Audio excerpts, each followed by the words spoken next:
Salut à toi, mon nom est Jasmin, j'espère que tu vas bien. Aujourd'hui, comme vous l'avez vu dans le titre, on va faire un tiers list des meilleurs au pire exercices pour les pectoraux. Avant toute chose, vous devez savoir que pour classer les exercices, on va se fier sur 3 points principaux très importants. La courbe de résistance, l'amplitude et l'étirement du muscle et la stabilité. En se basant sur ces 3 principes et sur la science derrière les mouvements, on va classer les exercices sous toutes leurs formes, donc pas uniquement pour la prise de force, pas uniquement pour la prise de masse musculaire, vraiment on va se baser sur l'exercice en général. J'ai classé la tier list sur 5 divisions différentes. Donc la première catégorie qui est incroyable, c'est les exercices qui, selon moi, sont vraiment les meilleurs. Donc ceux qu'on devrait intégrer dans pratiquement chaque programme de pectoraux. Très bien, c'est un exercice qui respecte tout, mais qui a certains points négatifs. Bien, c'est moyen. Donc pour les débutants, c'est bien, mais il manque un petit quelque chose là pour certains points. Pas fou, il y a des points négatifs qui viennent se rajouter. Puis passons au prochain. C'est pas compliqué, c'est des exercices qui, selon moi, sont inutiles. Oui, il y a certains avantages et certains inconvénients. Mais pour moi, on passe au prochain. Donc, vous pouvez voir ici que j'ai les photos de 24 exercices différents. On a des press, on a des écartés, on a des exercices sur ballon. Vraiment, on a plusieurs exercices différents.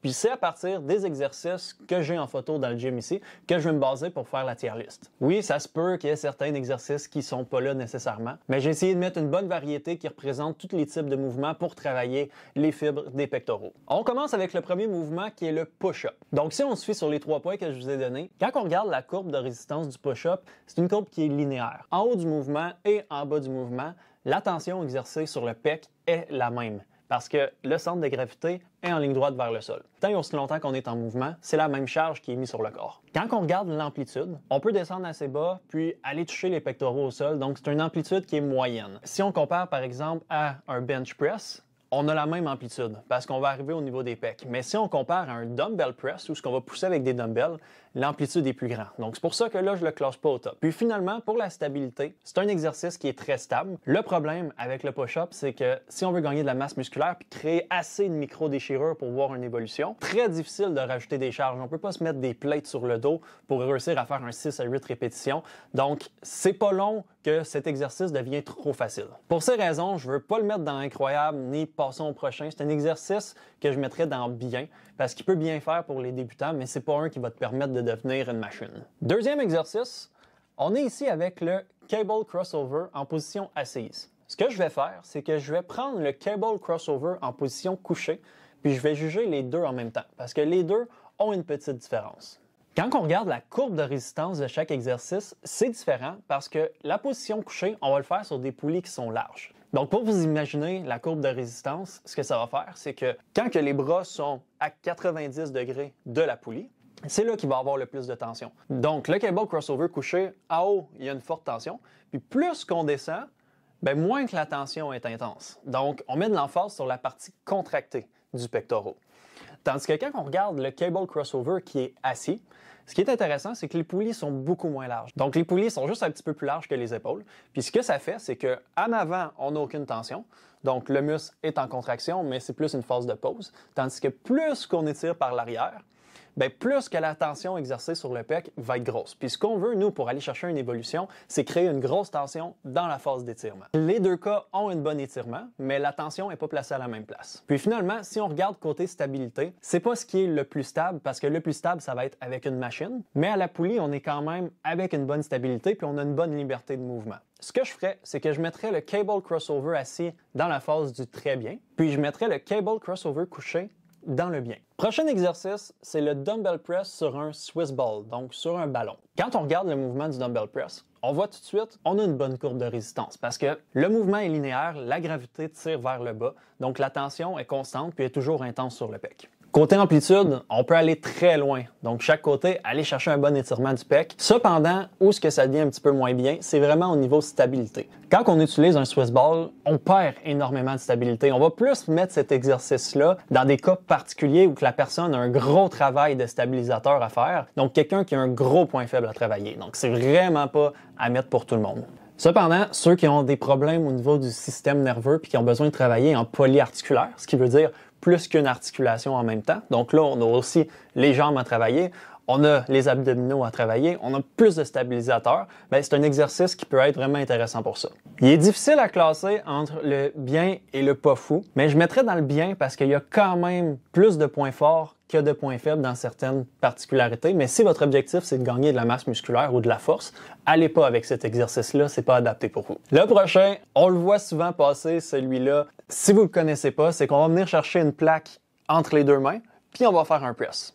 Courbe de résistance, pas mauvaise. On a un poids qui est constamment le même tout au long du mouvement. Où ça devient moins intéressant sur la courbe de résistance, c'est vraiment au niveau des fibres musculaires qui vont être engagées.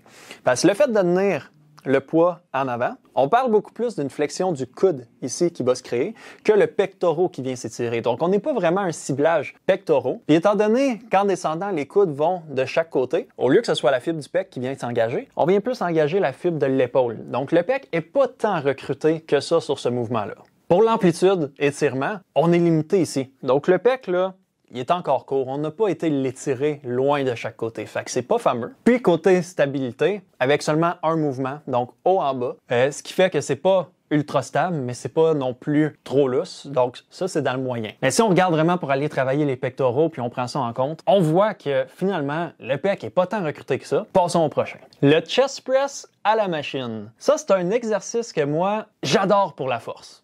Je vous explique pourquoi. Quand on fait le chest press à la machine, premièrement, au niveau de la courbe de résistance, dès qu'on va sur une machine, donc c'est avec des courroies, la force est pratiquement tout le temps la même. Il y a certaines machines qui vont avoir des variations parce qu'ils vont utiliser des poulies de formes différentes. Mais si on prend vraiment le chest press à la machine, la force, c'est la même qui est appliquée tout au long du mouvement de A à Z. Donc, c'est une bonne courbe de résistance. Côté étirement, on peut aller très loin en arrière. Donc, on va chercher un bon étirement du pec. Le seul inconvénient sur son étirement, c'est que vu qu'on a un mouvement qui est linéaire, en arrière du mouvement, le pec s'étire, mais s'étire pas le plus loin qu'il pourrait. On va pas créer autant de tension qu'on pourrait. Si on prend par exemple le cable crossover qu'on a vu au début, en plus d'étirer les bras de chaque côté en arrière, on vient même étirer le bras pour y permettre d'aller chercher une amplitude de plus. Donc on n'a pas la plus grande amplitude, mais on a une très bonne amplitude. Puis côté stabilité, on peut pas battre ça, c'est un mouvement qui est sur une machine. Donc la stabilité est vraiment incroyable pour recruter les pectoraux au complet. Donc ce mouvement-là, j'hésite à le mettre sur deux, entre le incroyable et le très bien. Je le mettrais quand même dans le incroyable parce que si on pense vraiment côté prise de force, c'est l'exercice que vous ne devez pas négliger. Mettez-le dans votre séance. Cependant, si on veut aller vraiment plus prise de masse, l'étirement n'est pas complet et pas total, donc je l'aurais mis dans le très bien. Mais vu que pour un exercice en particulier, il est dans le incroyable, on va le mettre là, puis je l'adore. Quoi d'autre vous dire aussi? Il est tellement le fun à faire, vous pouvez charger lourd, vous êtes stable, puis ça vous permet vraiment de voir une évolution. On vient similaire à un qu'on a déjà passé, qui est le cable crossover, mais debout. Je répéterai pas tout ce que j'ai dit avant, mais ce qu'il faut savoir sur le debout, c'est qu'on a un manque de stabilité versus l'autre. Vu que là, la stabilité est pas très bonne, dès qu'on commence à charger lourd, le corps est plus assez fort pour le maintenir en avant, donc on a tendance à vouloir partir par en arrière, puis venir tricher en recrutant plus le bas des pecs, en recrutant plus les épaules. Donc, je le classerais dans le pas fou. Ça peut être intéressant pour les débutants, mais dès qu'on est un petit peu plus expérimenté, on est vite limité. Les prochains, on a un cable crossover en décliné, puis j'ai aussi un cable crossover en incliné, donc on va juger les deux en même temps. La différence dans le décliné, c'est qu'on va aller chercher un petit peu plus le bas du pec, tandis que dans l'incliné, on va pouvoir aller chercher en haut du pec. Étant donné que les photos sont sur le lying cable crossover, donc le cable crossover qui est couché, on va le comparer à lui que j'avais mis bien. Donc étant donné qu'on fait juste aller chercher des fibres, il n'y a rien d'autre dans ça qui change, donc je vais les classer dans bien. Notre prochain, on passe dans le chest press au dumbbell. Courbe de résistance linéaire, donc tout le long du mouvement, c'est une bonne courbe de résistance. Il n'y a pas plus de tension quand on est étiré, mais c'est très bien en général là, pour aller chercher une évolution. Côté amplitude d'étirement, on peut aller très loin. C'est très bien encore une fois. Cependant, stabilité, il faut qu'on travaille les poids à 360 degrés. Donc, ce que ça veut dire, c'est qu'il faut contrôler l'équilibre en haut, en bas, l'équilibre de gauche à droite et les diagonales. Donc, on a vraiment un angle à 360 degrés à travailler. Puis, ce qui est facile à faire avec ces exercices-là, c'est d'aller prendre des pauses en haut. Ce qu'on veut pas faire si on veut créer une résistance qui va durer plus longtemps et ne pas perdre la position. Parce que si on rapproche trop, on a tendance à décoller les épaules, donc on perd vite la position. Donc, notre dumbbell chest press, c'est dur à dire. C'est un exercice pour moi que j'adore faire. C'est le fun à charger. On peut charger lourd. Donc, j'aurais tendance à le mettre entre le très bien et le bien.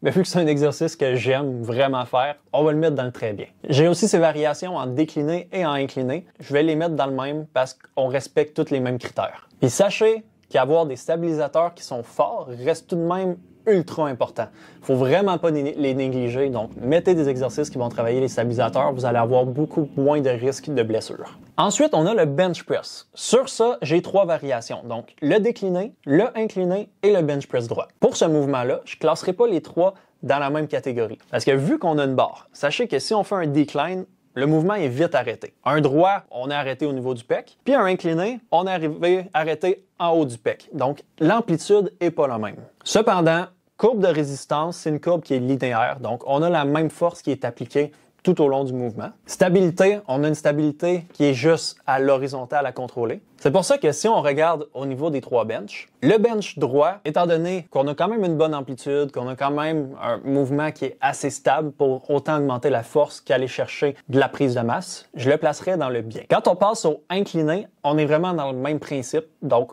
on a tous les mêmes critères qui sont respectés. Je le mettrai dans le bien. Cependant, pour le decline bench press. Oui, c'est un exercice qui est incroyable pour aller chercher de la force, mais ce qui se passe, c'est qu'on va aller s'aider beaucoup avec les triceps parce qu'on a une plus grosse flexion des coudes en descendant.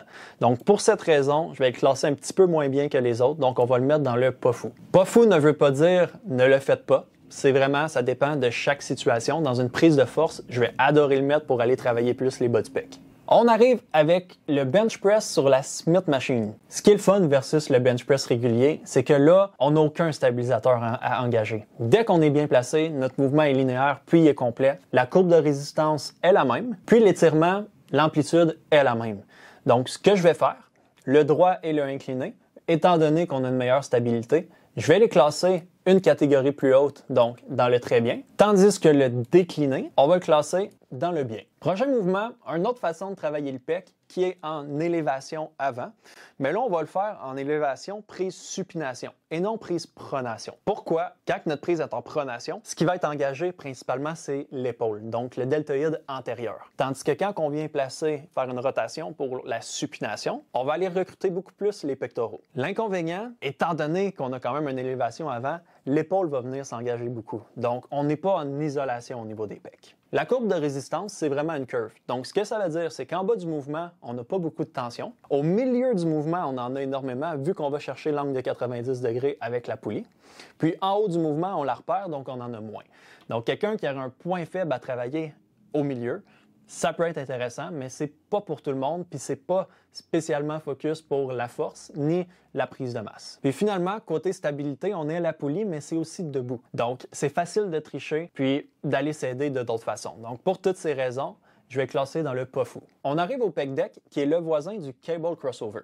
La différence avec le cable crossover, c'est qu'au niveau du pec deck, on va chercher une meilleure stabilité. On a un bon étirement, on a une bonne courbe de résistance parce qu'on est à la machine, donc on a une résistance qui est toujours intense. Puis tout dépendant des machines, celle que j'ai ici n'est pas faite ronde, elle est faite en angle avec les poulies. Donc plus qu'on recule, plus que la tension exercée est élevée. Donc c'est ça qu'on veut aller travailler pour gagner de la force et gagner de la masse musculaire. Cet exercice, je le place avec mon chest press à la machine et on le met dans incroyable. Notre prochain, on est sur la machine à courbe comme le crossover, mais on va aller faire un chest press. Donc, au lieu de faire un fly, on fait un press vers l'avant. Ce qui fait que la courbe de résistance est toujours la même. On est avec des poulies, donc on est quand même plus stable qu'au dumbbell, mais on est moins stable qu'avec une machine. On a un mouvement qui est complet pour aller étirer puis chercher une bonne amplitude. Cependant, le mouvement-là, il est fait, mais de position debout. Donc là, on perd toute notre stabilité, puis comme tantôt, dès qu'on charge un peu trop lourd, on vient tout perdre. Je vais le mettre dans le pas fou, mais si je l'avais qui était en position assise avec un banc, je l'aurais monté dans le bien ou le très bien, étant donné que là, on va chercher vraiment une bonne stabilité sur le mouvement. Dumbbell pull-over. Un vieil exercice qui était très utilisé dans les années 80 et 90. Cependant, il y a 2 problèmes avec le cable pull-over. Première chose, pour réussir à garder une bonne résistance au niveau de courbe de résistance, tout ce qui est cette partie du mouvement, on n'a pratiquement aucune tension dans le pec.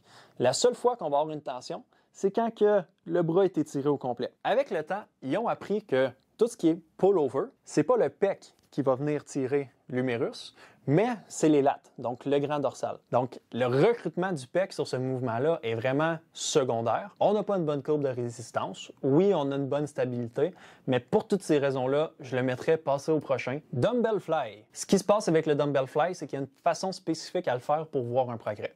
Parce que la moitié du mouvement en haut, on a pratiquement aucune résistance. Donc, il faut faire le mouvement, mais avec une super petite amplitude.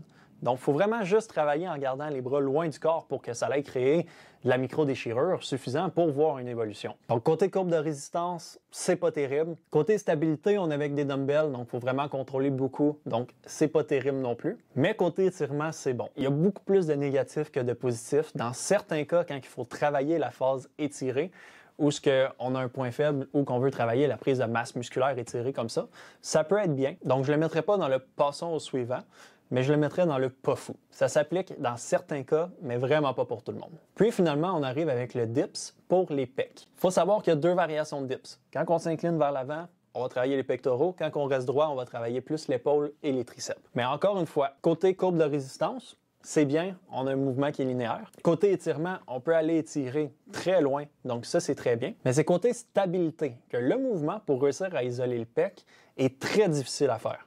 Donc, ça prend beaucoup d'expérience. Puis, dès qu'on rajoute une charge accrochée après le corps, bien, elle nous tire par en bas. Donc, on a tendance à aller désengager les pectoraux, à utiliser les épaules et les triceps beaucoup plus. Donc, c'est un exercice qui est facile de mal faire sans faire exprès. Mais quand il est bien fait, on peut aller chercher des bons avantages. Je le placerai dans le bien parce qu'il y a comme autant de positifs que de négatifs. Ça dépend de votre objectif, encore une fois. Alors, voici la tier list qui détermine les exercices de pectoraux, selon moi, d'incroyable. Passons au prochain. Dans chacun des cas, il y a des petits critères en particulier à prendre en compte, mais reste que si on se fie sur le général des pecs, puis aller chercher une évolution autant en force qu'en prise de masse musculaire, c'est de cette façon que je place les exercices. Si on m'avait dit « Ah non, on regarde juste en force », la tier list aurait été différente. Même chose si on aurait dit juste en prise de masse, ça aurait été totalement différent. Donc, si vous avez aimé ce type de concept, n'hésitez pas à vous abonner, laisser un j'aime, puis écrire en commentaire, selon vous, c'est quel le meilleur exercice de pec. Puis sur ça, je vous dis à la prochaine. C'était Jasmin. Bye bye.